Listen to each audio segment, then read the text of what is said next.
Napakasarap pong pakinggan ang salitang guding.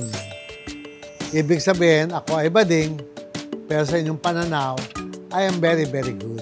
Sa inyo pong lahat, maraming salamat po at makakaasa po kayo na ako po ay magiging magandang ehemplo para sa lahat. Sinabi sa akin ng aking ina ang salitang amor con se paga amor. Na sa Ingles ay love begets love. Yang ating mga kasamahan sa LGBT, dapat tayo ay magrespetohan. Hindi natin kailangan mag-away-away.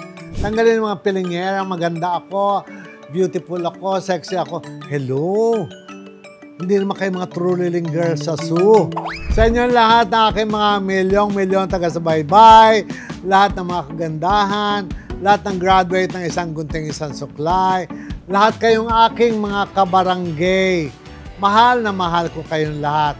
So ang gagawin nyo lang ay mag-share, click at subscribe at mag-usap-usap tayo.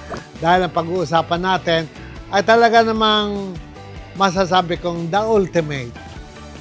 Ito ang mga pasasalamat. Dito lamang po yan sa Mother's Point of View. Bansang Pilipinas at mga kaganda. Sa inyo pong lahat ng aking mga milyong taga-subaybay. Mother's Point of View.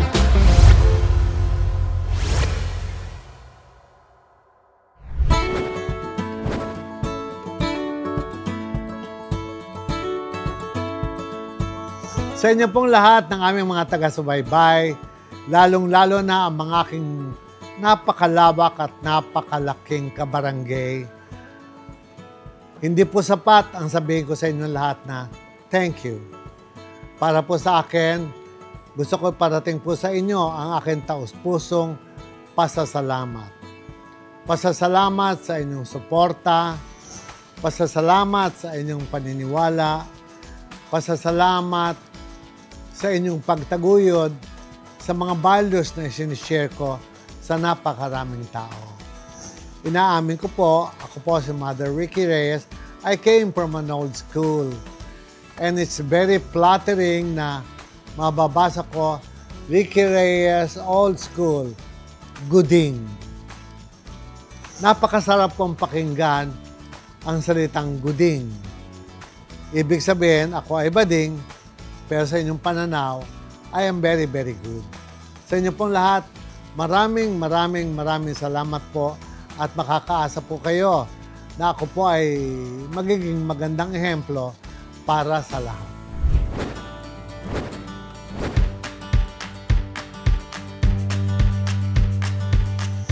Alam niyo po, yung mga values na itinuro sa atin ng ating mga magulang, lilipas sa mga Gen Z, at mga kung ano-ano pang darating na panahon. Pero ang values will remain values. Hindi magbabago dahil ito po ang naituro sa atin ng ating mga magulang. Hindi ko po nakakalimutan ang aking ina na sinabi na sa akin noon nang ako ay magsimulang maghanap buhay on my own. Sabi niya sa akin, napakasipag mo, marunong ka maghawak ng kita mo, naniniwala akong napakalayo ng mararating mo. Pero ang payo ko lamang sa iyo ay isa lang. Miski saan ka man makarating, never forget humility. Ito ay magpakumbaba at lagi tayong uunawa sa maraming tao. Naniniwala ako na lahat ng values na tinuturo sa atin ng ating mga magulang will bring us to the pinnacle of success. Wala namang magulang na magtutulak sa kanyang anak sa bangin. Ang kanyang anak ay lagi niyang tuturuan ng magandang asal, kung paano makiharap sa tao, kung paano tratuhin ang isang tao. Hindi ko nakakalimutan na sinabi sa akin ng aking ina ang salitang amor con se paga amor. Na sa Ingles ay love begets love. Magmahal tayo ng ating kapwa para tayo ay mahalin din ng ating kapwa.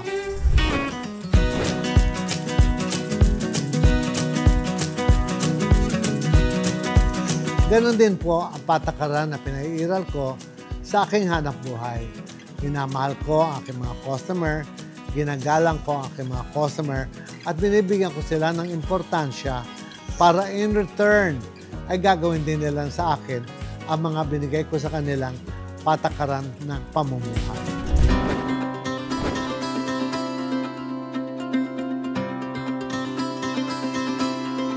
Yan yung matagal ko nang sinasabi na tigilan na natin ang ka-ukil-kil, ang kapipilit sa mga congressman, sa mga senator.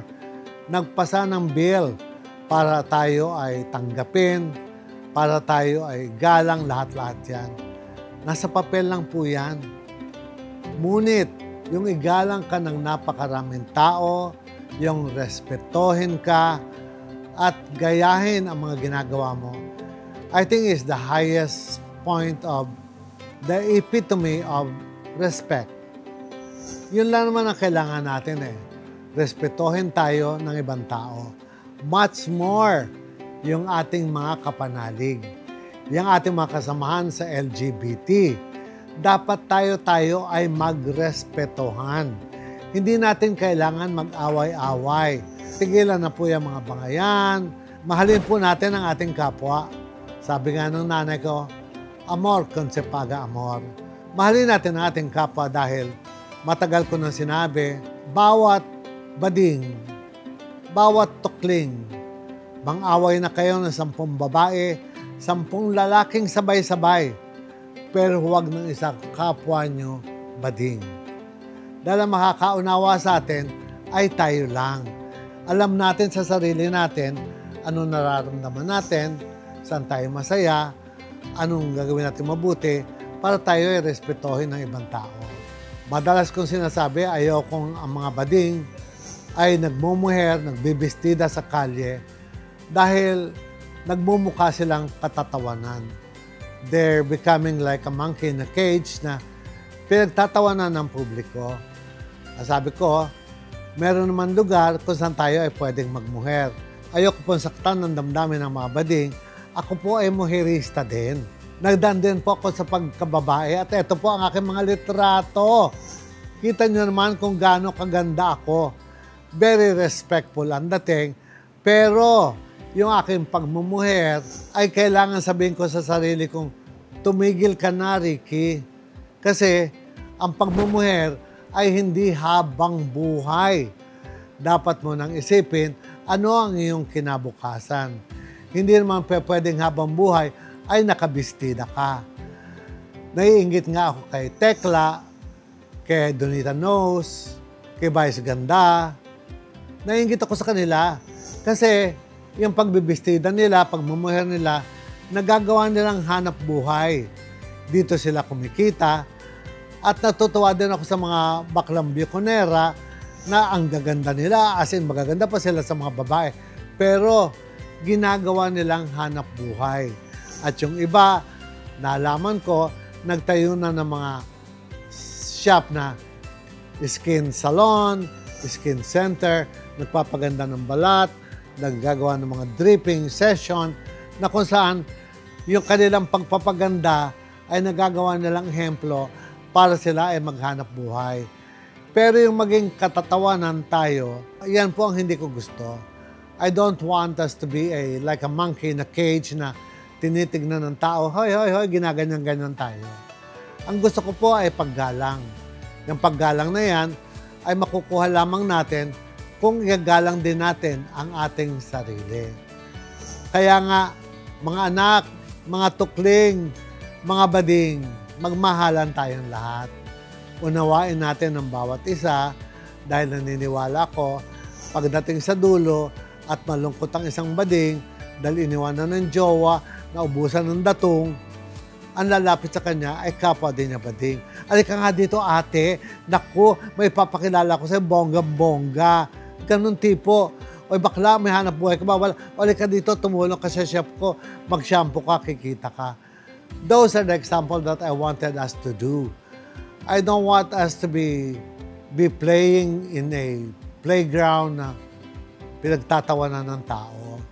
Gusto ko po ay paggalang, At ito pong binibigay niyong respeto at paggalang sa akin is a very humbling experience. Hindi ko po alam kung paano ako magpapasalamat sa inyong lahat.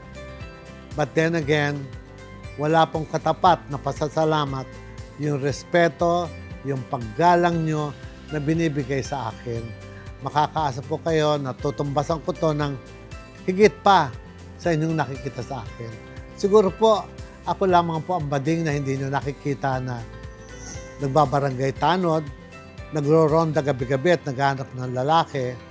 Ako lang yata ang bading na hindi nyo makikita sa mga gay bars. Ako lang yata ang bading na hindi nyo makikita sa mga bathhouses. At ako lang yata ang bading na hindi nyo makikita sa mga Miss Gay.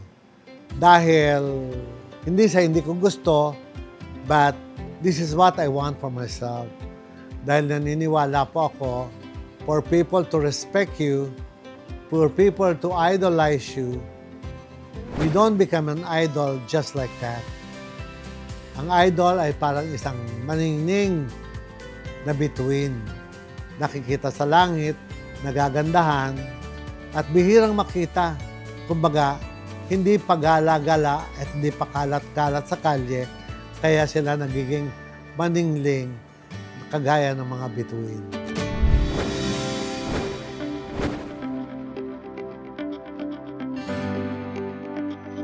Sa inyong lahat ng mga anak, sa nakababatang mga tukling, gusto kong malaman nyo na everything is just a phase of life. Matuwa kayo na nandito kayo sa panahon na to, that the tolerance is so huge. Na to tolerate, iniintindi, hindi kayo lumaki sa panahon na kagaya namin. That we were born in the time of tough love. Tough love means binubugbog ka, binibitin ka, para wag ka lang maging bakla. Lahat yun nalagpasan namin.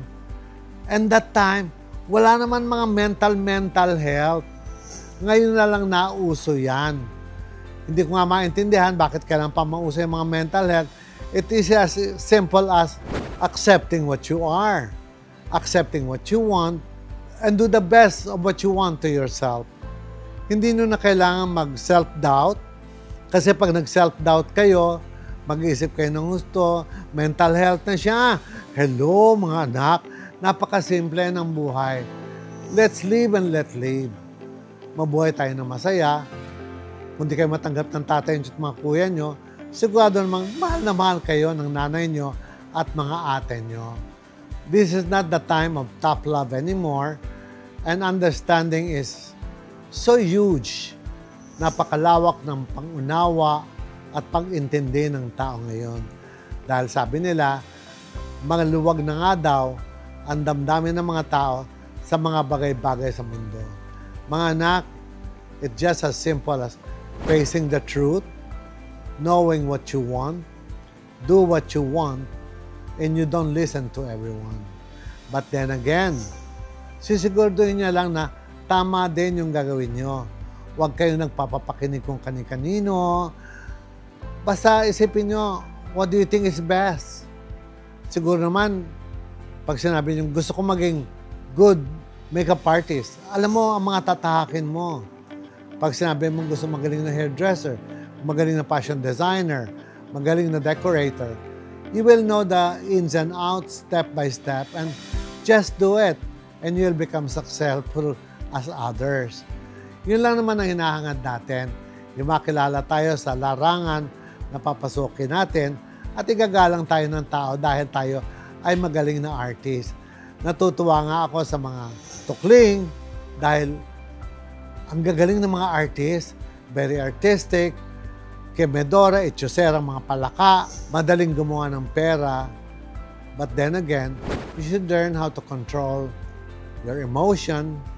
You should learn how to control your money. Sabi ko nga, alam nyo, ano master ko sa buhay ko is self-restraint. Yung kaya kong pigilin ang sarili ko, kailan ako matutuwa, kailan ako iiyak, kailan ako magiging masaya. At ito ay isang napakagaling na virtue ng buhay, yung matutunan mo, yung magkaroon ka ng self-control at self-restraint.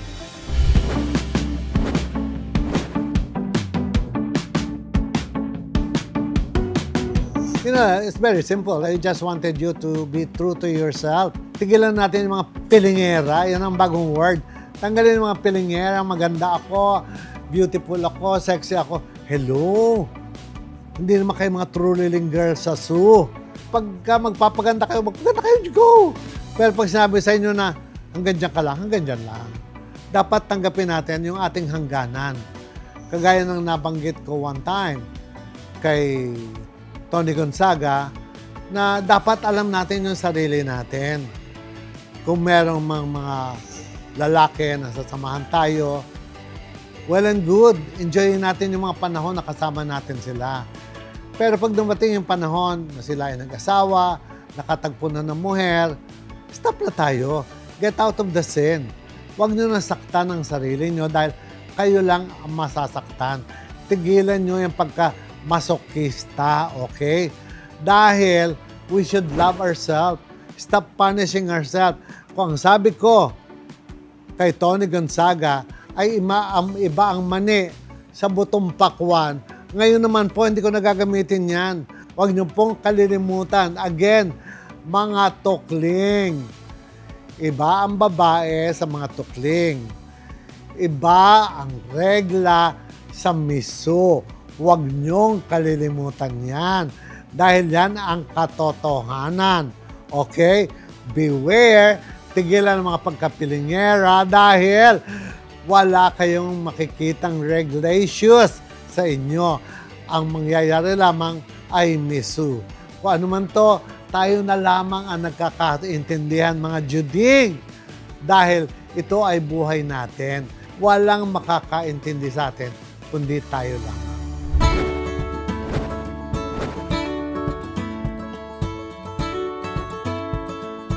Ako mga anak, ang saya-saya ng usapan natin. Kaya dapat lagi kayo nagsishare, nagsusubscribe, at lagi magla-like. The ultimate I can say to everyone is, enjoy your life. Wala nang pinakamasayang buhay kundi ang maging bading. Totoo po yan. Talo natin ng lalaki, talo natin ng babae. Dahil tayo mga bading, ang bilis-bilis magpalit ng damdamin. Ngayon, desperada, bukas nakatawa na. Madaling magpalit ng, kumbaga para tayong hunyango. Kung ano yung, kung sa ka mapagbaling, kakulay mo na. Pag nadaan ka sa madamo, kulay damo ka na din. Pag napunta ka sa mga bulaklak, kulay bulaklak ka na din. Ganun ang mga bakla, parang hunyango. Napakabilis magpalit ng ating mga damdamin. Same thing as, sana naman, ang payo ko sa lahat ng mga juding, huwag niyong gawing bubble gum ang inyong puso. Diyos ko, sobrang lambot. Pag nanguyan nyo ng bubble gum, kung saan-saan makakita lang kayo ng isang ombre, dinikit na ang bubble gum. In love na ako. Hello! Love takes time. It takes time and through time. Hindi love na matatawag yan. Pwede siyang tawagin care, but not love.